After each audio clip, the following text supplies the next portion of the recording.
ప్రైజ్లాడండి. బాగున్నారా? ఇదేనా దేవుని వాగ్దానం చూసుకుందామా? రండి, చిన్న విషయం పాడుకుందామండి. హ్యాపీ క్రిస్మస్ అండి. బాగున్నారా? ఏసైలా ఆనందించారా? ఎలుగై పుట్టాడు ఆయన మనకి, తారగా, ఎలుగుగా, రక్షకుడుగా, మనల్ని కాపాడే దేవుడుగా, మనల్ని తన రాజ్యంలోకి తీసుకుపోవటానికి మన కోసం పుట్టిన రక్షకుడు ఆయన. ఆయన ఎలుగై ఉండి మనల్ని వెలిగించడానికి వచ్చిన మన యేసయ్య. హ్యాపీ క్రిస్మస్ అండి.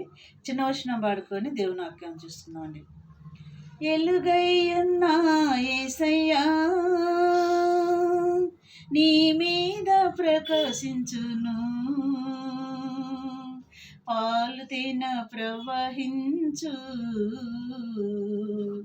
దేశము నీకిచ్చును, ఆ దేశము నీకిచ్చును. భయపడకు భయపడకు, ప్రభు నిన్ను చేయి విడువడు. భయపడకు భయపడకు. యెషయా ఈ దిన వాగ్దానం చూసుకుందండి. 60వ అధ్యాయము 5వ వచనం చూసుకుందాం. నీవు చూసి ప్రకాశింతువు. ఏం చూసి ప్రకాశింతువు? ఎలుగును చూసి. మేము వెలుగును చూసి ఎలుగుని పొంది ఉన్నామని దావీదు భక్తుడు కూడా చెప్పి ఉన్నాడండి. నీవు చూసి ప్రకాశింతువు, నీ గుండె కొట్టుకొనుచు ఉప్పొంగును ఆనందముతో. ఆ ఎలుగును చూసిన ఆనందముతో మన గుండె ఆనందంతో ఉప్పొంగి కొట్టుకుంటుందని ఇక్కడ చెప్తున్నాడండి భక్తుడు. సముద్ర వ్యాపారము నీ వైపు త్రిప్పబడును, మన వైపు త్రిప్పబడుద్దు అని చెప్తున్నాడు దేవుడు. సముద్ర వ్యాపారము నీ వైపు త్రిప్పబడును, జనముల ఐశ్వర్యము నీ వద్దకు వచ్చును.